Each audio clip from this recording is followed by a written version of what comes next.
Hi, everyone, and welcome. I'm really excited today about David Radzynski doing a masterclass for our amazing 2021 fellows. And in a sign of the crazy world that we're in, we were able to grab David for just a couple sessions with our fellows, and luckily able to record those and show those to you right now. We just did some sessions this very morning with students. David is in Israel in right now playing a concert with the Israel Philharmonic, but by the magic of technology, we can bridge time and space and distance and have him here to work with two of our 2021 fellows playing music which David is really familiar with and really fantastic with. I think you'll be really interested in the way that he dives into the details of both of these very different pieces of music with two of our 2021 fellows. I will bring up the recordings of this so that you can watch along as David dives into the details and the big picture of really bringing these pieces of music to life. So I will pause just to share my screen and then we'll get started. So I'm David. Nice to meet you. Where do you how old are you? Just may I ask? 21. 21, and where do you study? I study at the Boston Conservatory. Very nice. I love Boston. Yeah. Yeah. So you're gonna be playing a piece by Gabriela Lena Frank, Yeah. uh, and it's okay. It's supposed to emulate cantorial singing. That's Mhm. the whole thing. All right. Well, I'm curious because I don't know this piece, so Okay. let's hear it. Okay.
Bravo. Thank you. Very interesting piece. I mean, I'm the perfect one to work with you on this because, and Peter will know this because my dad's a composer and he wrote a lot of stuff like this. Mm. Um, there's a recording of a cantor named, I think his name is. Let me just check. Um, Wait a second. Um,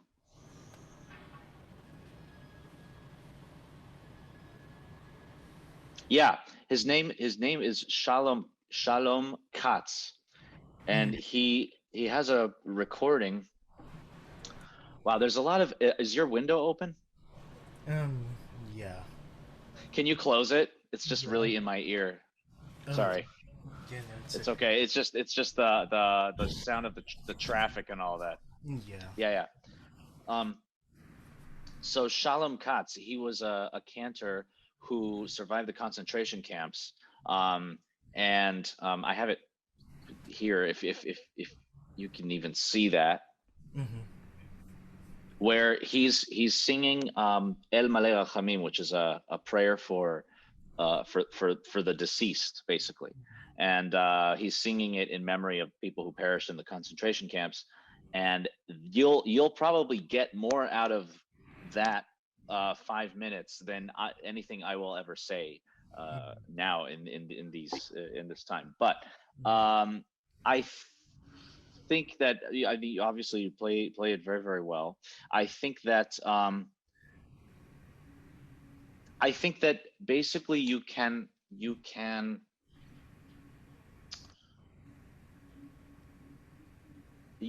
sort of you're reading the music really well, Mm-hmm. but it's really difficult to write for to imitate cantorial like singing because they don't really follow an exact rhythm. You know, it's more like imitating speech, and so you Yeah. have to think of everything that you're doing as statements, Mm. and what is he trying to say. And so if you don't exactly follow the right triplet or the right um, dotted rhythm or this 16th, it doesn't, that's not the point Yeah. of this, you know what I mean? So yeah, I also feel like you know where when he writes accents and a crescendi with accents, it's not really accents to me. They're not violent accents. They're more to sort of again imitating speech, like what I'm saying right now. You know, yeah, Yeah. more maybe left hand accents rather than kind of trying to get it out of right. Well, let's start from the beginning and we'll just work our way down and I can just give you some ideas. Mm. Okay.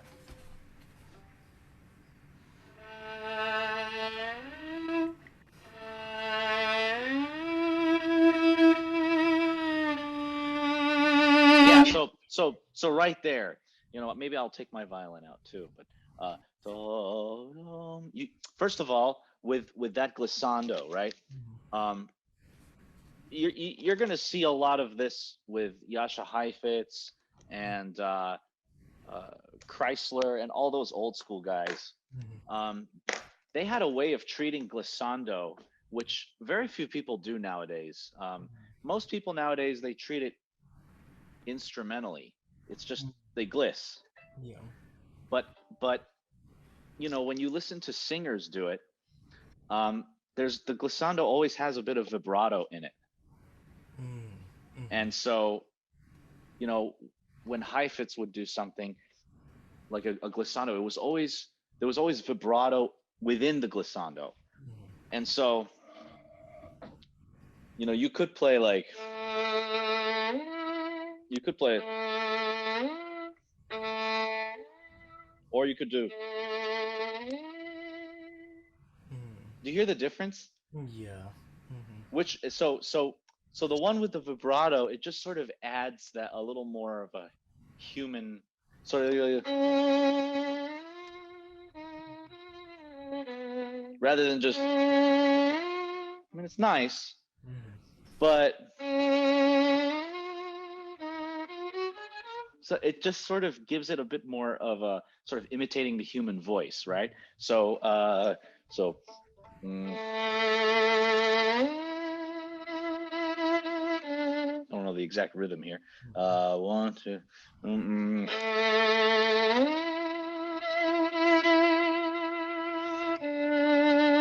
and then. Mm-hmm. So that's how I would treat that dot and accent. I Mm-hmm. wouldn't. I wouldn't. I would never. I wouldn't force the sound to the point where, because sometimes I feel like you're Yeah. maybe it could be a limitation with the violin, that that doesn't give everything that you want, Mm-hmm. but you don't. Sometimes it just feels a bit choked. I would just do it more like that. You know what I mean? Yeah. Try again. Try that gliss. See if you can do something with that.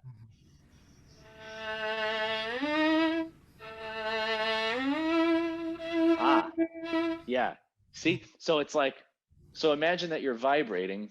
So you start with the first finger and then you shift with the second finger, right? Yeah. Is that what you're doing? Yeah. So, I mean, basically, I Mm-hmm. mean, in very, very slow motion, right? Yeah. Try doing that in very slow motion just to try to feel. Yeah. Now, one more time. Yeah. I know it feels ridiculous, but that's the point. And now, a little bit faster, just Mm-hmm. but really feel the gliss that you're doing there with the.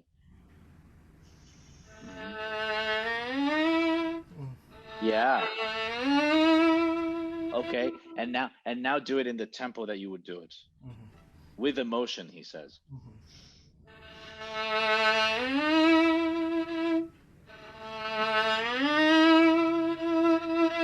Yeah, and you don't have to do anything with the right arm for that. Mm-hmm. In fact, I would I would lighten the right arm, because you know what you're doing to make the gliss is that you're adding bow speed, or you feel like you need to do something with the right arm. It's the opposite of that. If you want a gliss to be effective, then all the tension goes here in the left hand. You don't need to add more tension here. I would do a little bit of. In fact, I would even do a diminuendo. To yeah, and then you can really do that Mm-hmm. crescendo to the D. Yeah. Try one more time. Just start mezzo forte, but maybe you don't have to stay mezzo forte. You can. Again, this guy's singing. He's chanting with emotions, and as he writes there.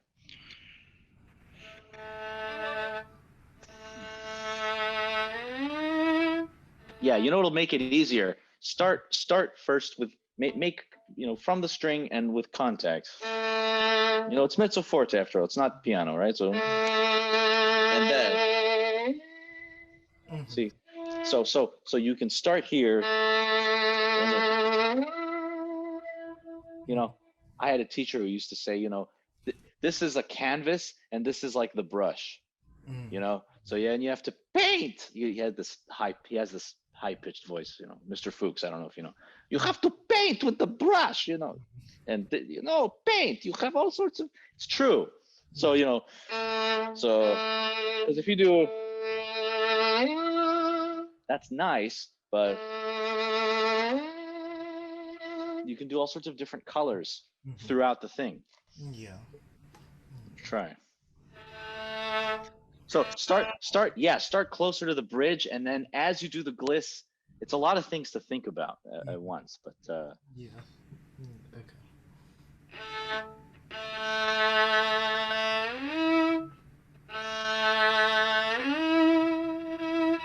yeah, all right, keep going, keep going.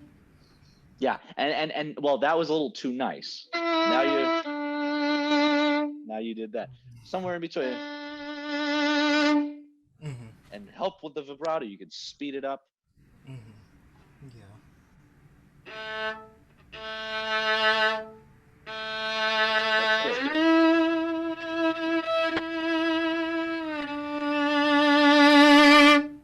That's it. Okay. Now these little dots there, they're not really dots. It's just, when a cantor is singing, he's always like, you have to, how do you say kvetch in English? I have no idea. I mean, you have to sort of, like, life is hard, you Yeah. know.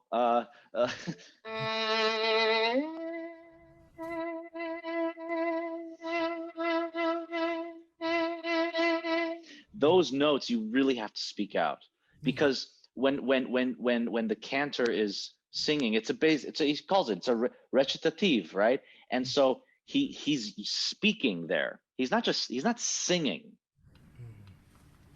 He's speaking. He's using words for some prayer that he's reciting. So those are words, and those words have to have meaning, right? So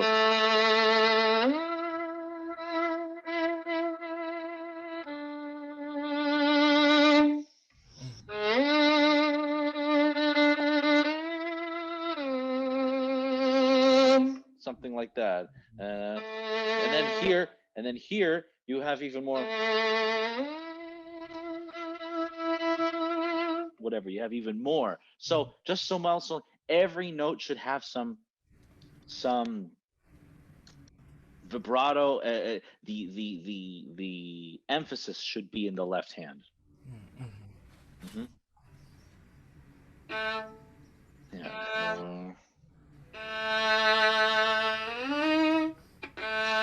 Very good.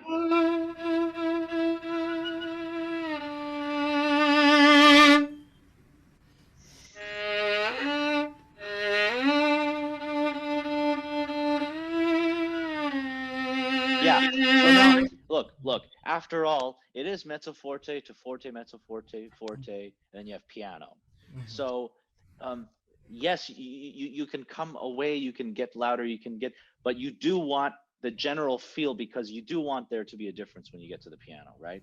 Yes. So, I'm just, because I've never heard this piece before, but that now that I'm learning, you. Now here,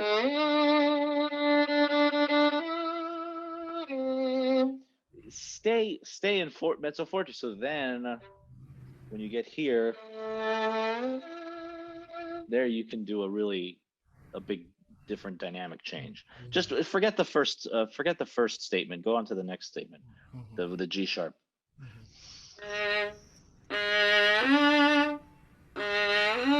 That's another thing. When you start, just start. Don't start again and again. Just find your focal point, find the center of the sound, and just begin.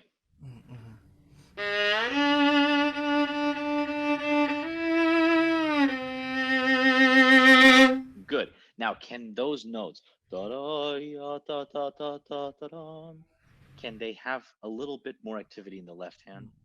But don't just think about it instrumentally. You have to feel it emotionally. Otherwise, it's not going to work. Yeah, again, don't do that. That's a bad habit. Just start and then correct just from the beginning.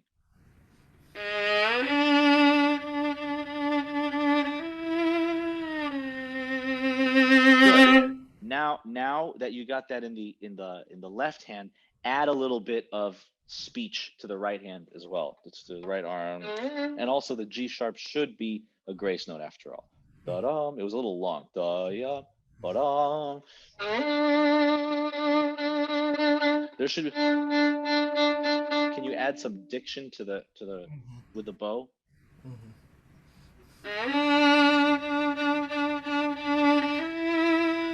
Yeah, a little, even more. Bum bum. So we really hear bum bum bum, because when he's speaking, I'm sure there are consonances there. It can't just he's not talking like this. You know, he's really speaking out. So I would definitely make sure.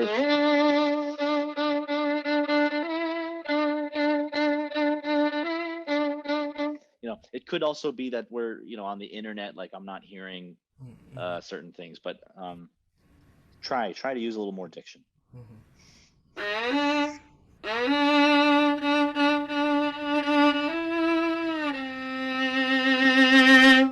Good. Now, less everything. Keep going. Yeah. Good. But it's not just a matter of volume, right? It's a matter of color.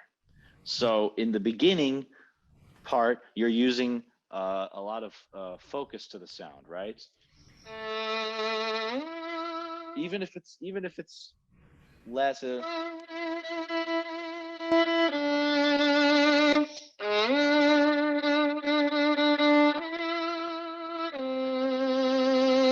Okay, and then this has to sound totally different because that's basically one statement right there. Da, da, which is connected to. Okay, that's one like sentence. That's another thing. You have to divide this into sentences rather than phrases, right? And now, what kind of color do you imagine here in the piano? Like maybe more like Siltesto, kind of. Aha, yes. And you did use less bow, but I think that it would be more effective if you used more bow, like airy kind of. Yeah. This kind of thing.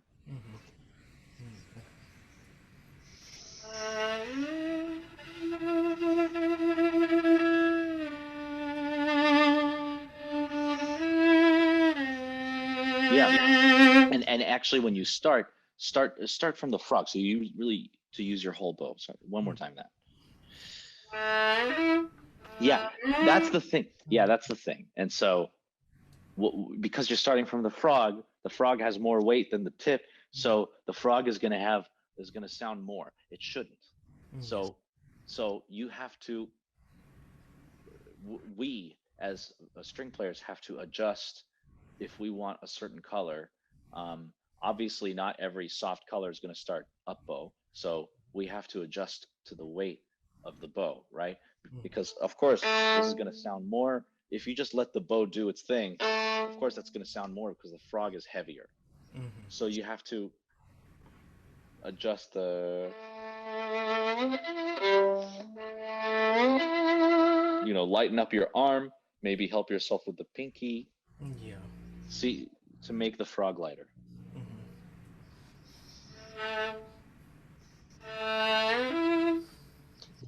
It sounds too, yeah, one more time.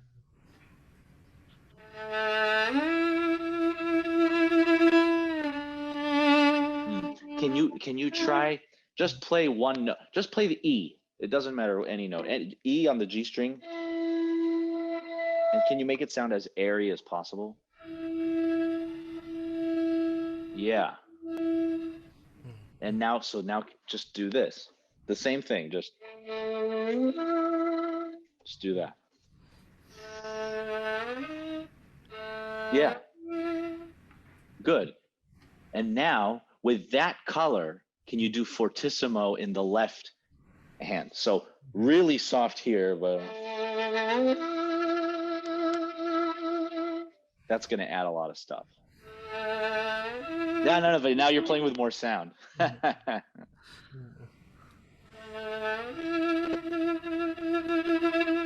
Good. And now, yeah, now a huge, it's a forte. What you were doing before has to be, that has to be the biggest difference of all. Yeah. Okay, let's keep going for the sake of.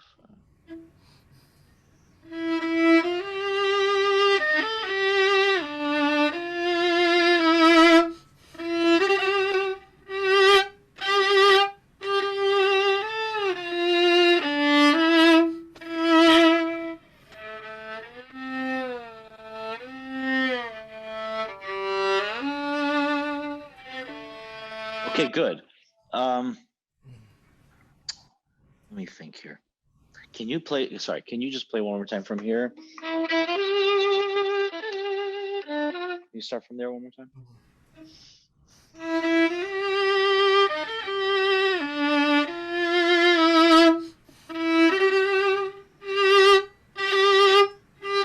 Yeah.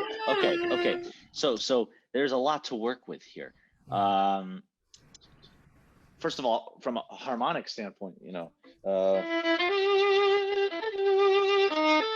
I would bring that out, that difference, right? That's I mean, she doesn't write. She's very specific with the dynamics that she writes, but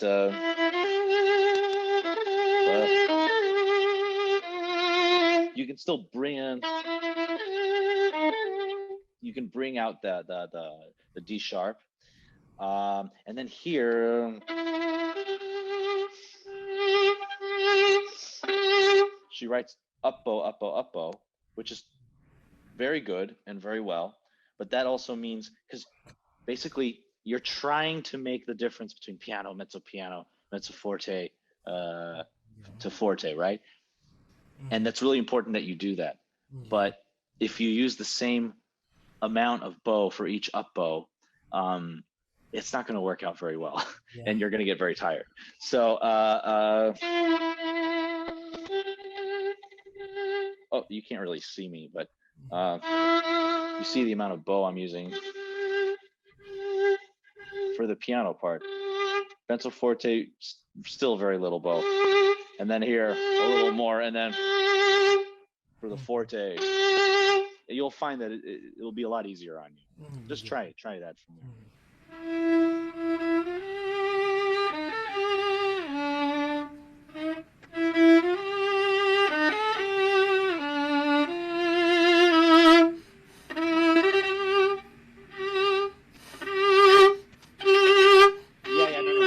Yeah. So it was okay in the beginning.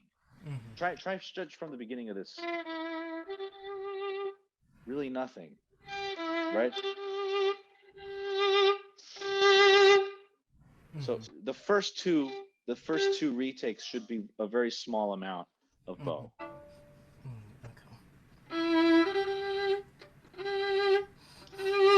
Yeah. So try to be at the tip here. Really? Oh, somebody's ringing my doorbell. Yes. All right. So really like a centimeter of bow, like nothing, and then you'll really be able to make that difference.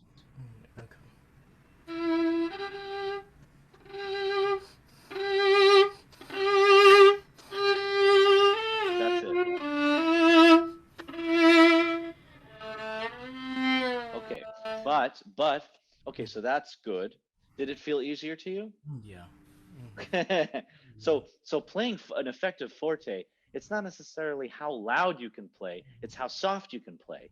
Yeah. Because if you manage to play very soft, then your loud will sound very loud. Right. But if you play everything kind of mezzo forte, then your loud isn't going to sound that loud. Yeah. Right. So I would definitely work. In general, I would work more on your soft dynamics, and try to make, if something is written softly, I would really pay attention to that. So then you get there. Sorry, I can't see it's on my phone here, but I would stay forte there for sure. Because then, but why? Because then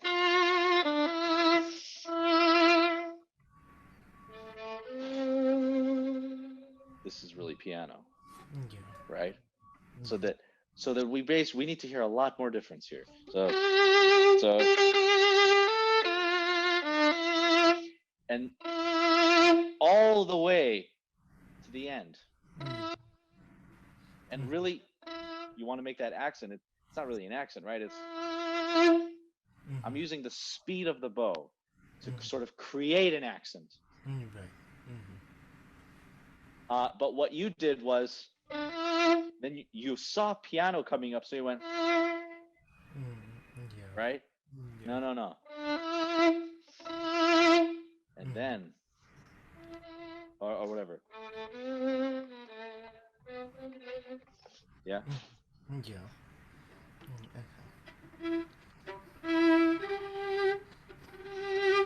Good. More.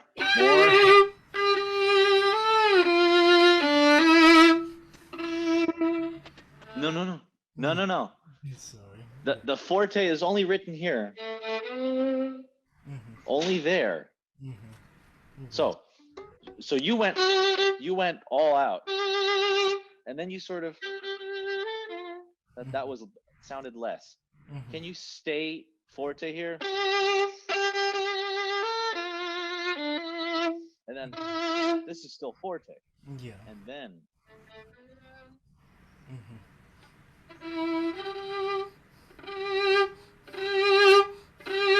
now stay forte. No, you didn't stay forte. These notes have to be forte. Yeah. Yeah.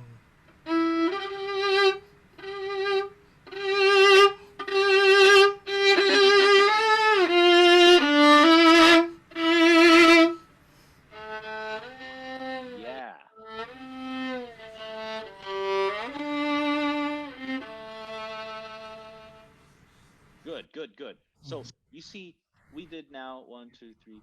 We did 3 lines, but there's so much that she writes here. There's so many different grades of dynamics, articulations in these 3 lines. So you have to be, and I think this is a really great exercise for, in general, when you approach any piece of music, you have to be very specific with yourself on how to observe the dynamics. Now, there are people, I think for now, that's a very good thing. I say for now, because at the end of the day, you don't want to become like, you don't want to, like, when you try to make music in the professional world, and there are people who are like, well, but the crescendo is here, and it's like, okay, let's just make some music right now. Come on. But there is some room for that. But I think in the beginning, it's just super important, especially with a composer like Gabriela here, who is very specific with it. Also, Bela Bartok, very specific with his articulations, dynamics. Beethoven, of course. Those things I would take it very seriously if a composer writes something like that. Peter, how are we in terms of time? Can we do about more? 5 minutes, Jay, unless you need to wrap up to switch over. No, we could continue for the last 5 minutes. Okay. Okay, we got 5 more minutes. So let's see here. Let's just keep going. Yeah, I want to hear how you do that.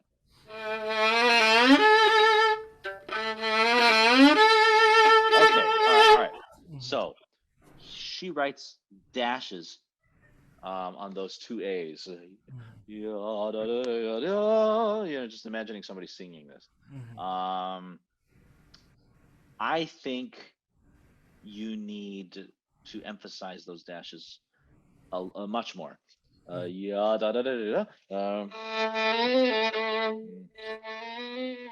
what the notes. It's, I mean, if you can.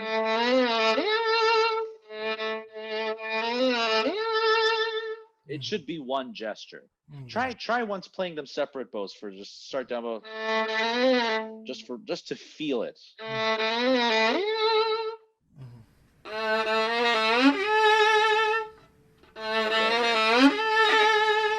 I know it's the problem. Well, try now in one bow.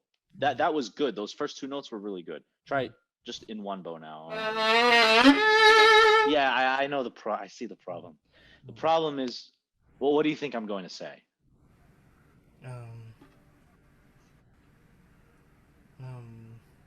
Well, what is the major discomfort you're feeling here? And it's very obvious that you're feeling uncomfortable here. Like articulating the first two notes on an up bow. Not just that. Um, Do you feel natural with the whole passage? Do you feel like you're making a natural, like you're getting there? And that's not a trick question. I mean, you can say yes if you feel so, but I'm just curious how you feel. I mean, it does feel a little like constrained, like. Constrained, awkward. Mm-hmm. Yeah. And it sounds that way Mm-hmm. because you are not you're not being very economical with your bow. And so a lot of what we can do to make our lives easier and make the music feel easy, because making music is not easy, but I mean we have to make it as easy as possible, because holding the violin and the bow, it's already unnatural anyways, position to be in for hours. And so basically you're using too much bow in the very beginning, because you're trying not to imitate, you're trying to pronounce those two A's. So you're going, and then good luck making a crescendo to fortissimo. Good luck with that, right? It's not going to work. Yeah. So Mm-hmm. can you treat for once? Let's just try, and then I don't know. I don't want to use up all. We probably have like a minute left in 30 seconds. Just try starting really pianissimo. Make the crescendo. The crescendo should basically start from the tip with the B flat. Yeah. So can you just try use those two A's? Should use like a centimeter of bow. No. So just do this, and then really, literally do that. Just and then.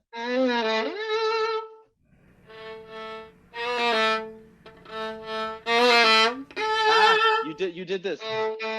You did that. Just very little bow, and then.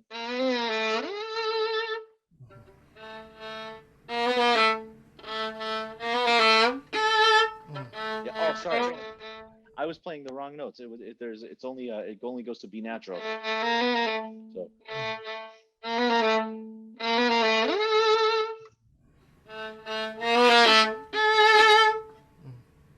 You did that. Try using even less bow, just and then.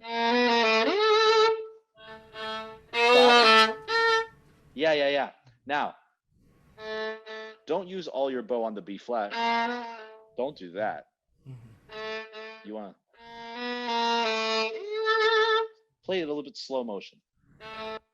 And now slower. Bum, bum. And then make a crescendo.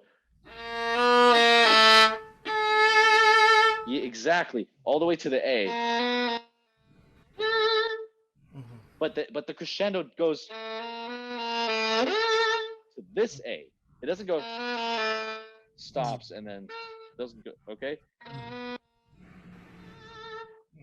It's it. You have to almost try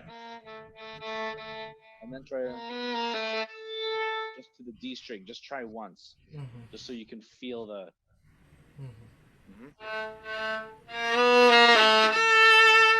Yeah, can you just feel that connection? Yeah. Okay, and now do.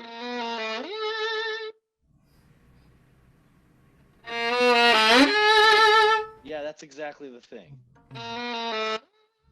Try shifting with your third finger instead of this. That's a Chrysler gliss, which can be very nice, but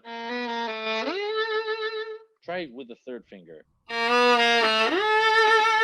That's much nicer, and this works much. It's more vocal for me in that sense. Well, anyway, things for you to think about. Don't use too much bow if you don't have to. Think about record yourself, because that really works. And ask, okay, am I really hearing a crescendo, or did I just dream that I made a crescendo? You know what I mean? But Che, it's great to meet you, and I hope one day we can meet in person and we can actually have a real master class with real people, and I'm not just talking to my iPad here. Yeah, So, thank you. but pleasure to hear you play, really. Thank you very much. Bravo. I just thought that was so great to watch David go into the details, and I thought his sense of imagination is just incredible. I'm really, really excited about that. So we caught up with David just before you all logged on backstage with the Israel Philharmonic from his dressing room, doing a session on orchestra excerpts, some Beethoven Symphony No. 9 and Mozart Symphony 39, with another one of our fellows, Aurora Mendez. And this video just came in, so it's a little unprocessed and on the raw side, but I wanted to make sure that we got a chance to share this with all of you. Yeah, are you going to start from that? Yeah. Was that okay? Okay, so, yeah, I got it. Yeah, awesome. Nice. All right. Corona style. I know, All right. right?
Very nice. Bravo.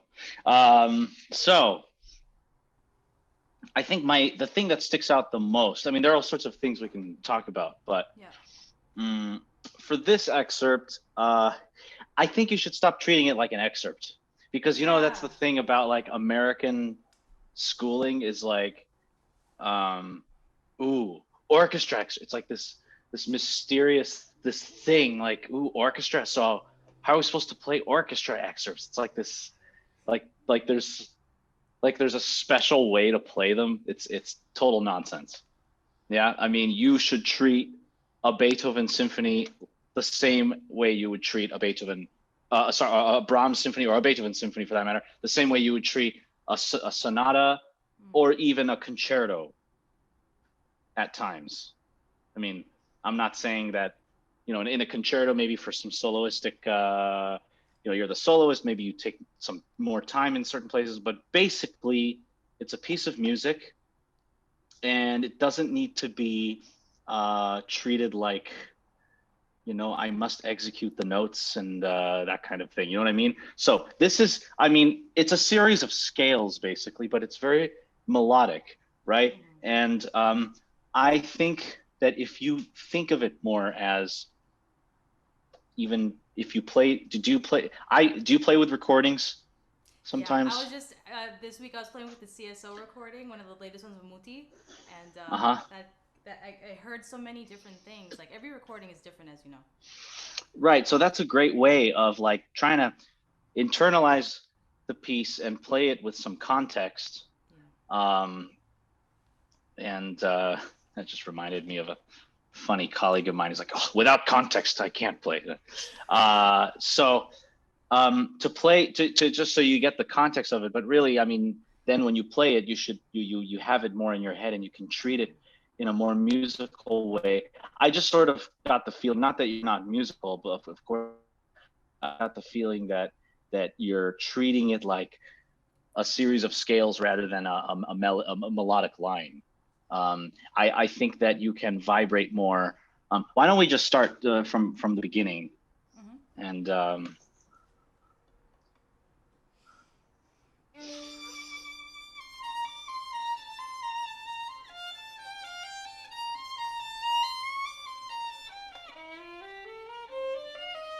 yeah, so okay, so now this could be the Zoom through the phone. I sort of felt like it starts piano dolce, right? Mm-hmm. And I feel like you're starting now that could be my headphones, it could be that. So I don't, that's the thing about these online master classes, that I'm very careful, trying to be careful not to accuse someone of doing something that they're not doing. I'm just going to take the violin out to see if I can demonstrate. But do you play the grace notes before the beat or on? A little before. I mean, with every conductor, it's different. You know, some conductors maybe want something else. I would just do it before. Let's start piano dolce immediately, and then it sounds, from what I'm hearing, it sounds a little too beady. Mm-hmm. Think of it.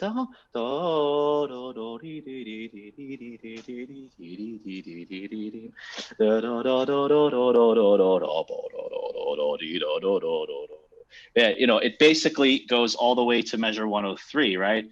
Yeah. It's that big line, right? So you got to sort of keep that line moving all the way to measure 103. Try one more time. You know, yeah. So I think with that down bow, I mentioned this earlier to I think his name Che. When you start from the frog, you kind of have to make up for the fact that the frog is kind of heavy, right?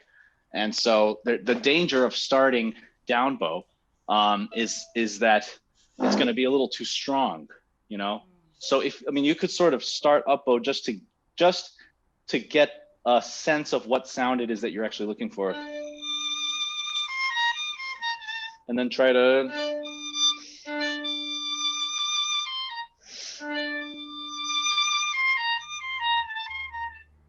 Yeah. Even then, yeah. Okay, that's good. So we know it's not an up bow or a down bow thing. It was a little bit. I think you have an issue with starting. Yes, the it could be that is a little too much. I feel like it's yeah. Like you need more. I'm starting a note. I'm starting. No. Just let it happen. Yeah. You're using, so it's too much. So it's too much bow speed.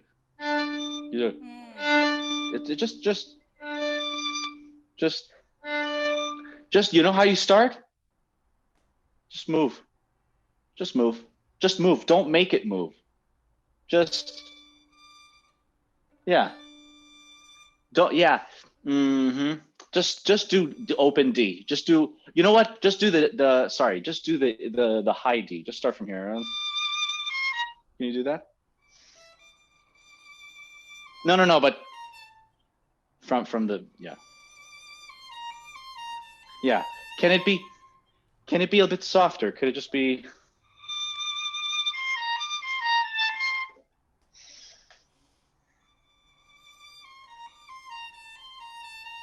Yeah, good. Now instead of being afraid of it, can you just don't use so much weight with the arm? You know, you can use a bit more air in the bow and just, but the bow should be should move very evenly. So there shouldn't be any sudden, unless you really intend for it to sound that way. It's hard. It's better. I see what better. Now, I was giving too much of an impetus at the beginning then, I think. Yes. Now try the same thing now on the down bow. Just the D, without the grace notes. Okay, good. It's better. But you don't have to be like, now I'm starting. Right? No, that body language. Just, yeah.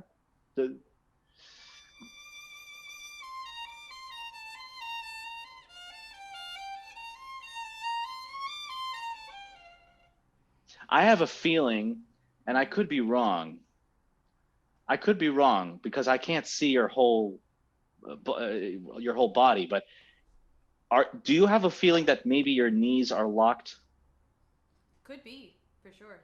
I wasn't paying Because attention. I feel like you're playing from the waist up. Like you're just like starting is an issue for you. Like you're a little tense before you start. Okay. I have this, I could be wrong, but I have this feeling that you're like, can you try something for me? Sure. Can you try just let the hair touch the string and then just draw the bow? That's how you start. That's all you need. Yeah, that's all you need. Now, of course, you can add a little expression, but in the left hand more.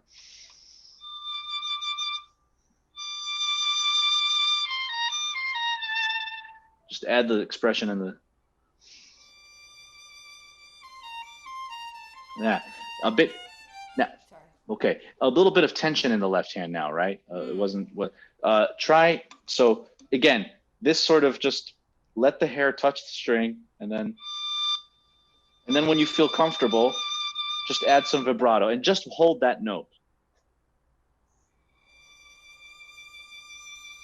Yeah, that's how you start that. Okay, that's how you start that excerpt. Wow. Okay. Awesome. So now, now we have to get the grace notes in, because that's the thing that's kind of throwing you off. So can you just do.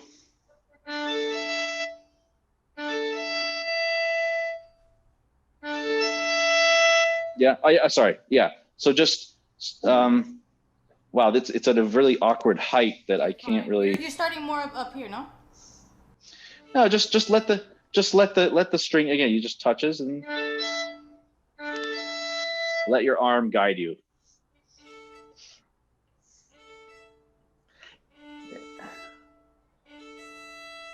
Yeah, in other words, think exactly. Think E, but just, you know what it is? Yeah, it's like you're already on the E, but you're just moving your wrist a little bit. So it's like.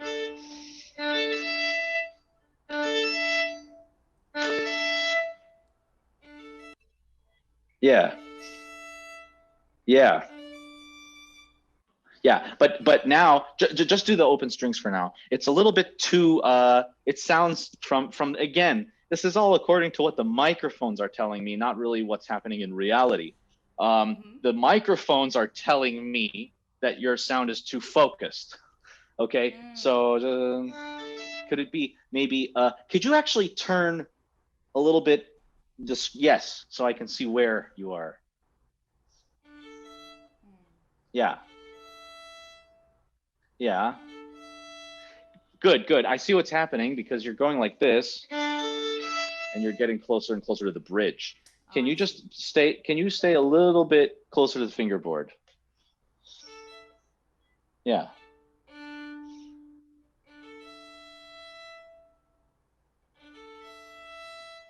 Yeah. It's almost like the sound really starts on the E, not on the D. The D is just sort of, and really one hair. And then when you get to the E, be careful not to let your arm, the weight of your arm sort of land on the E.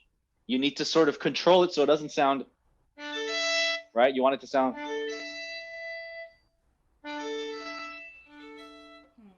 Yeah. Right. Now I'm not trying to overcomplicate this. It's just, you want to start dolce in piano, and so to get that kind of color, you can't start with too much presence, right, in the sound. So now just it'll actually be easier with when you play the notes.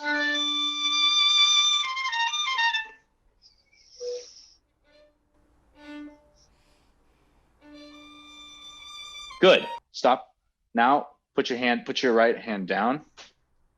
And now just start without correcting yourself, without going ba-da, ba-da-da, ba-da-da, just go.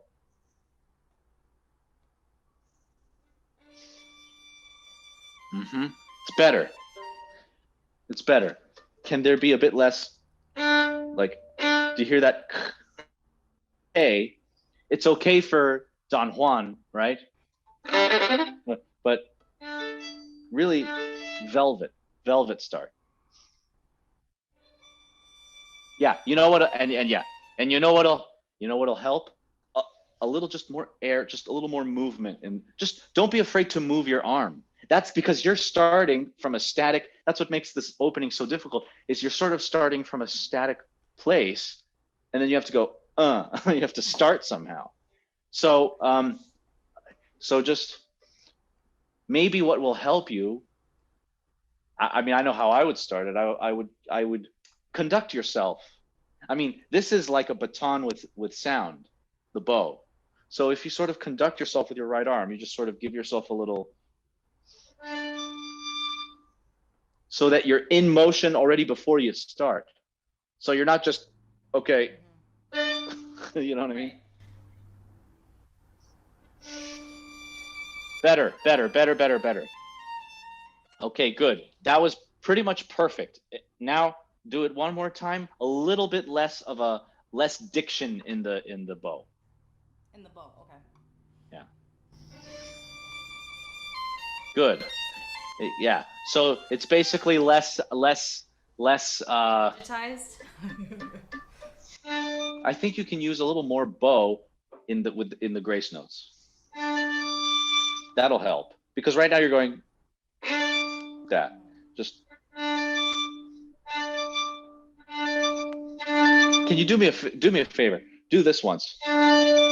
Use the whole bow. Just feel the arm flowing. Good. Yeah, but don't. The E now, it's not da da, just da da. Yeah, the whole bow. Yeah. Now you notice that because the E string screams more than the others, what you just did, you compensated with a little more lightness when you got to the E, right? Do it one more time. Just whole bow. Yeah, because you're afraid to move your arm. That's why. I'm afraid. Yeah, I think I'm afraid to get the. You're afraid to get started. Or something. Yeah. Once you get started, the rest is fine. Just okay. But more bow on the grace notes. The whole bow. Yeah. More. Start from the frog, and just the whole bow. Yeah. Still use the whole bow. No. You're almost starting. See, now you're starting almost the way you should. Just exaggerate. I just want you to exaggerate everything right now. Can you use more bow on the bottom D? Yeah. Exactly. Just use your arm. Yeah. No, don't go ba-da-da, ba-da-dim. I want to hear that bottom D. Yes, thank you. Okay, good. That's it. Now, with that feeling, it's that feeling you have to have. Just minimize it a little bit, not too much. Just minimize it a little bit. It's the same feeling. Thank you. It feels so different. I was definitely. Yeah. How does it feel different? I feel less like afraid of letting go here. Yeah. It's always better to do too much, and then you can take off a little bit. It's always better. You do too much. Okay, you want to play, just play, and then if they say it's a little too, please, a little softer, please, then you can get softer. But it's better to play unafraid than afraid. That's hands down. So could you start from? All right, let's just do a little bit of the scales. Let's do a little bit of the scales part. Just start it now, and we'll just do a few lines. Mm-hmm.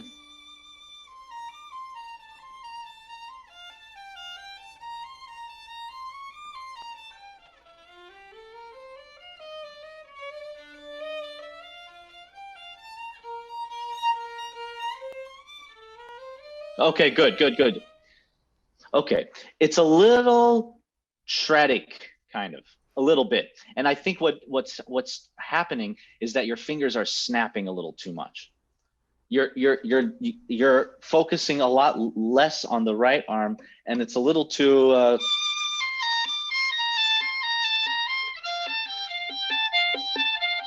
you know, so you're lifting the fingers. But if the fingers could be a little more elastic,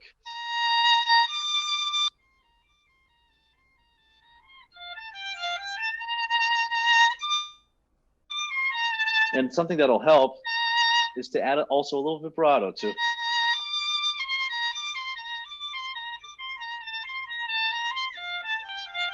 Not too much vibrato, maybe one.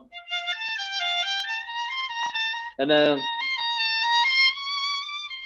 you can vibrate there.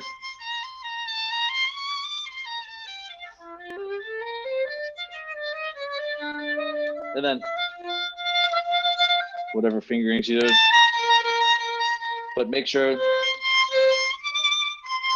that we don't hear the shifts.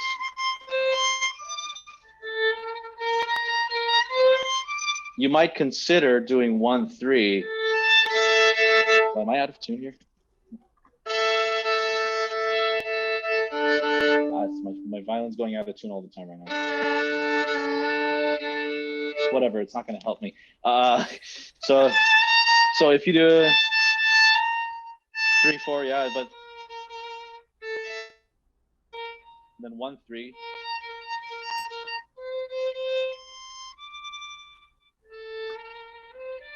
That can help you.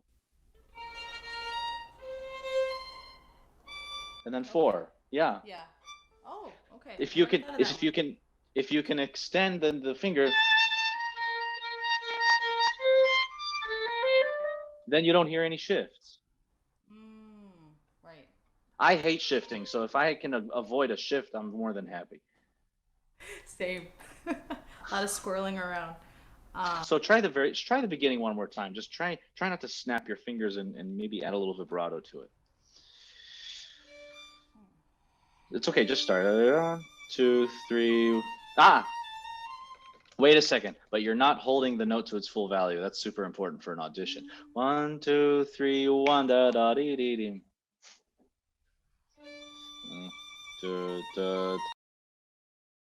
It's 3/8 notes, right? Mm-hmm. That's it.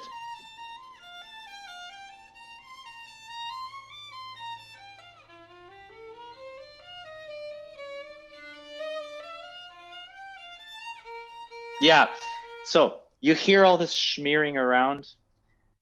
You want to try to avoid that, right? So maybe it could be a fingering thing.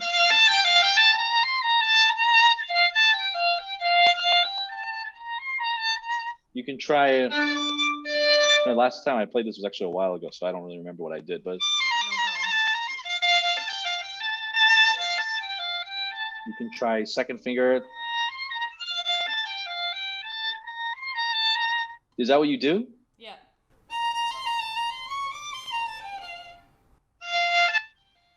Here you shift to the second finger? Yeah. And the second bar, I shift to third. Are you up bow here or down bow?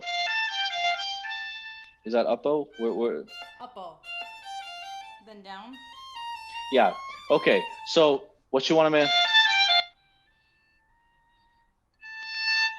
you want to try so that we don't hear the shift. Yeah? So from You went to second there? No.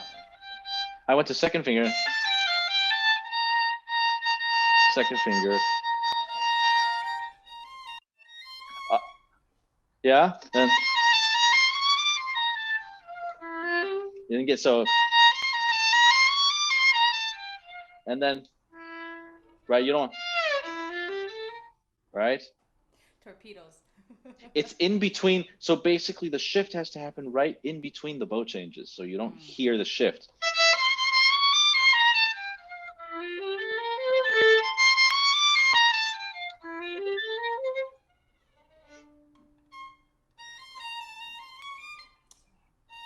Vibrate the C sharp, yeah.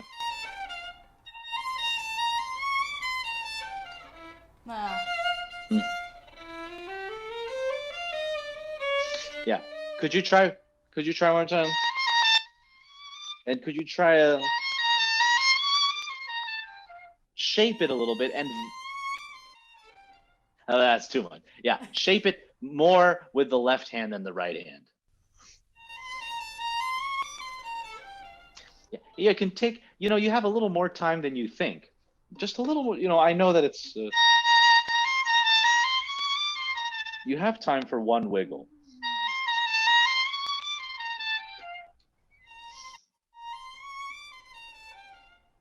A little more. Can you, okay, for the sake of, good, for the sake of practice,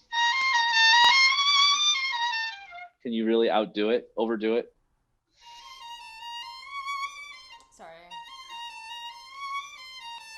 No, overdo it. That was nothing.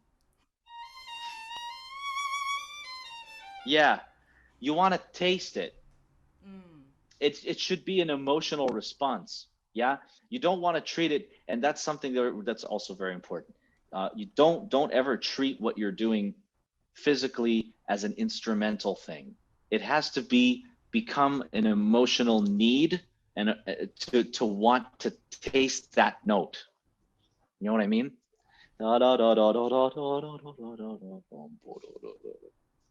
Yeah.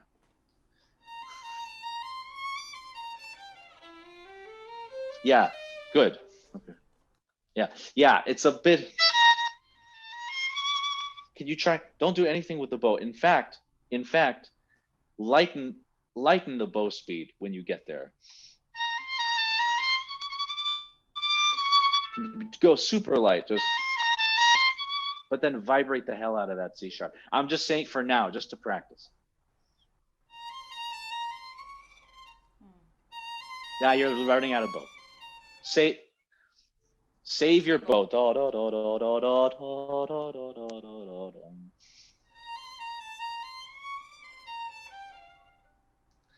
But then the C sharp has to have some life.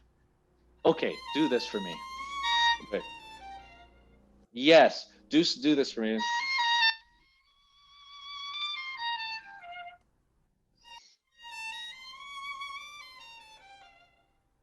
Good, again. I'm not giving it enough. Okay. Okay. Yeah, good. And now a little less, do it the same thing, but shorten a little bit the note. No vibrato. Yeah, that's better. Now, can you try vibrating every single note?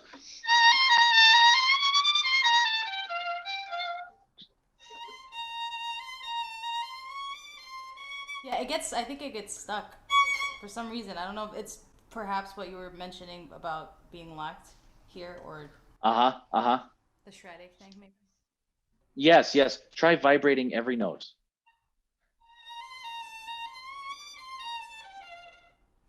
Yeah. It does sound better when you vibrate every note. And not to say that every note absolutely has to be vibrated, but to practice that way is very good. Do you feel a sense that maybe you're squeezing the neck of the violin when you're playing? No, I feel totally fine. I think my joint gets locked a little bit. I'm kind of in the third finger. Yeah, it's my third. So I have like one of those. I have like a weird. I know. Ugh. So no, I'm just kidding. So can you then, when you get to that C sharp, let's try something else, because now you're trying to vibrate it.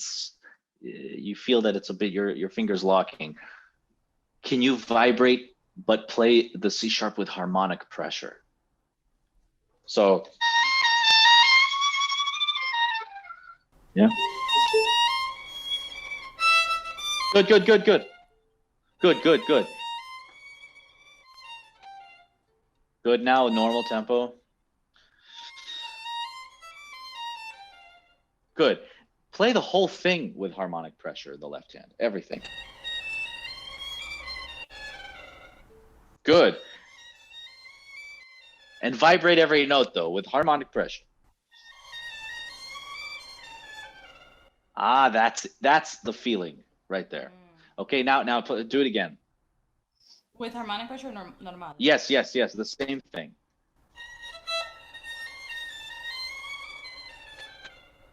Good. Now add a little bit of pressure in the left hand, just enough so we can hear the pitches, but don't stop the string all the way down yet. Just add a little bit more pressure.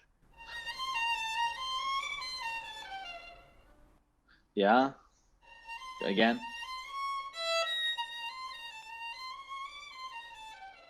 That's better. That's better. Just make sure that about the intonation. Yeah.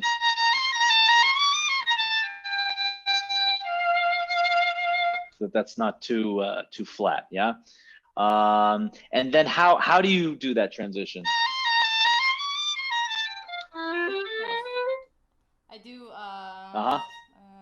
Can you just play it once? Second. Yep. Yeah. Yeah. Yeah. First of all, don't let this note die. You're expecting to do the string crossing, but play it all the way through.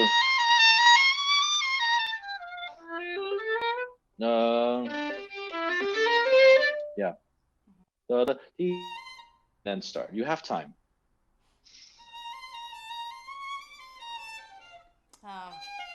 Yeah, I see what you mean.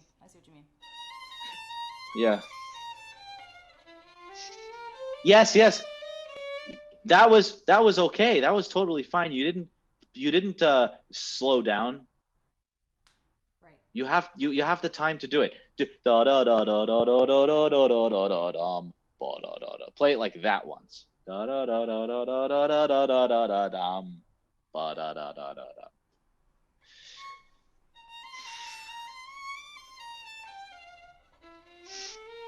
Yes. Okay, good. Now try to connect it in tempo, but still feel that F at the end.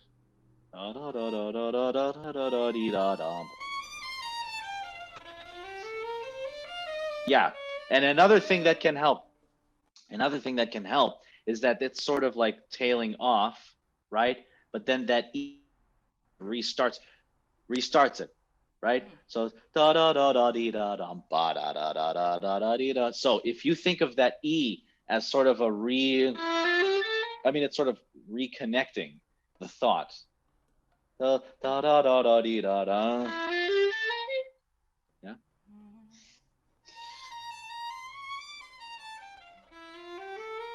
Yeah. Okay, wait a sec. Okay, so that was good. I wouldn't do an accent on the E. It was a little too accented. Yeah. But it's okay. Exaggeration, for the sake of exaggeration, it's fine. Now what do you do here? Do you do this? Is that what you do? I know, it's the worst. Do you have horrible? I know. Awful. Just awful. Kicked out.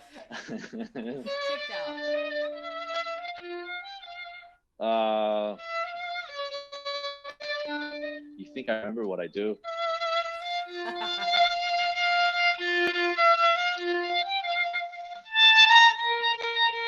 I mean, I would probably do something like that. So I'd do third finger, yeah. Oh, or second finger. And then you're right there. See, so, and then second finger. You do an it's like a figured octaves. Yeah. Like that? Yeah. So. Okay, so second finger. Now second finger. first finger. Yeah, that's it. And then maybe well, no, and then first finger, and then go back to first four, and then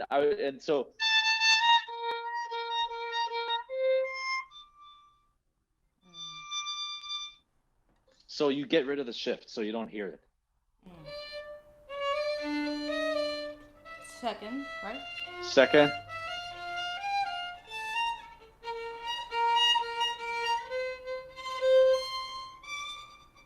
And you end that on an yes. octave? I think so. I think so. Yeah. Da-da, ba-da-da-da.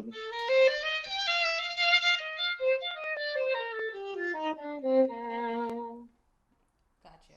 Okay. Yeah. Do you do fingered octaves? Do you practice fingered octaves? I've been bad. I need to practice them again. Yeah. I haven't practiced fingered octaves since. God. Well, fingered octaves are really important because of these kinds of things. Because, I mean, it's not just fingered octaves. I'll quote my teacher who said that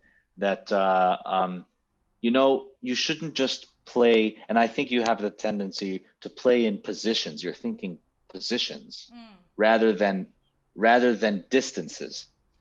Now, I can't say this is my idea. This is Fuchs's idea. I give him all the credit. However, it's still true, right? Yes, sometimes you should think in positions because for the sake of intonation, for the sake of security. Right.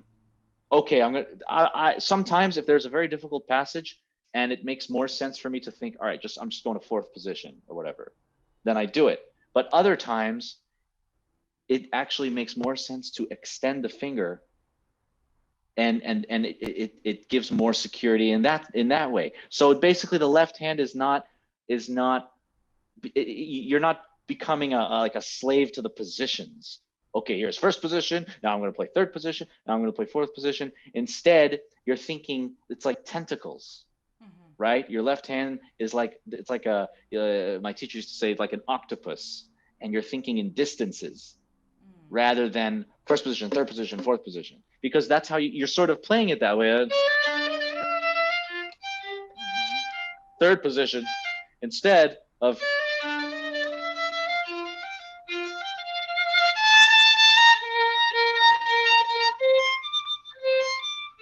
That sounds much better than, or whatever it was you were doing.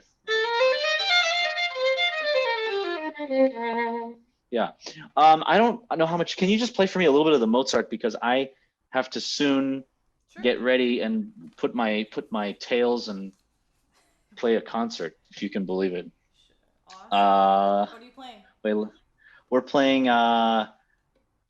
Schumann Symphony No. 4, which I hate, and Brahms Violin Concerto with Christoph Barati. You know him? Nice. Yeah.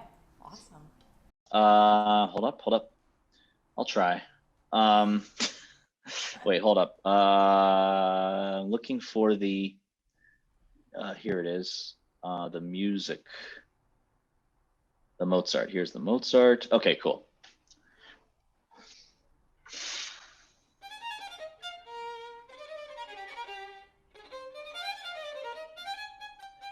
Yeah. Can I just tell you one thing? Yeah. Can I tell you one thing, and then I'll let you play through the whole thing. Again, starting is an issue for you, right? You're afraid to start, right? Those notes are not that fast. You have time. It doesn't have to be faster than that. You know, some people play it really fast. That's their problem. You know, it's like Schumann scherzo. It doesn't have to be faster than that. If somebody else can or wants to play faster, okay, let them. But you know what I mean? For the sake of clarity, it doesn't have to be fast. Good, very good. Keep going. Keep going.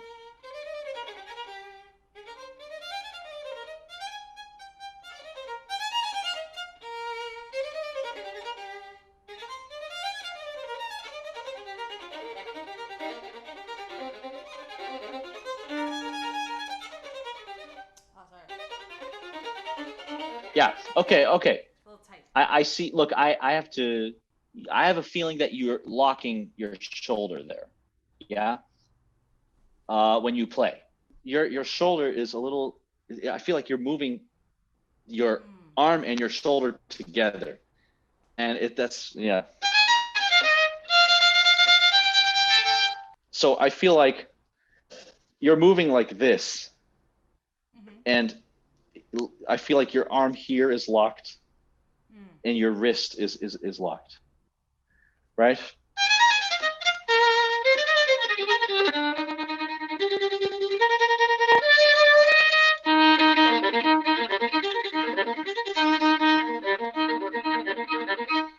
This is the wrist here doing the job. A little bit of arm, sure, but it's the wrist that enables you to do the quick string crossings. Right. So if can you play? Can you play a bit just slowly? Da da da da da da da da da da da da. Okay. Yeah. Can you play? Yeah. Play the D string. But can you play the D string like a second G string? In other words, don't have your elbow all the way down here. Just like how would you play a G string? Okay. Now go to the D string, but keep your elbow. Okay. And now go.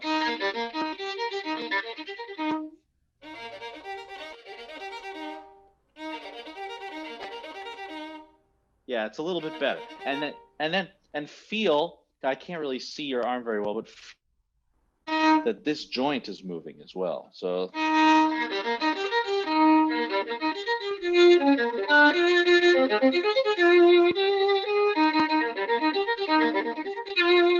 even though it's fast, you want to feel that it's free.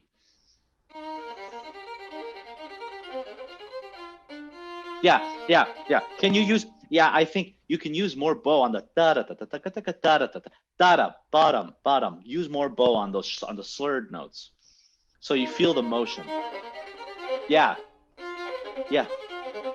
Now do it with bow speed rather than the pressure. So you don't make accents.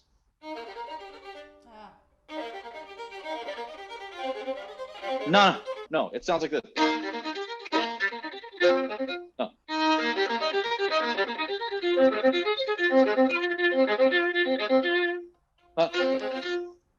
Because that's what's causing you to tense up. You're going with the accent that yeah, got it. Yeah, it's that first note. But take more time on the first note. Da da da da da da da da. You know, yeah, you can even accent it for now. Just da da da da da da da da da da da da da. Yeah, you have to practice.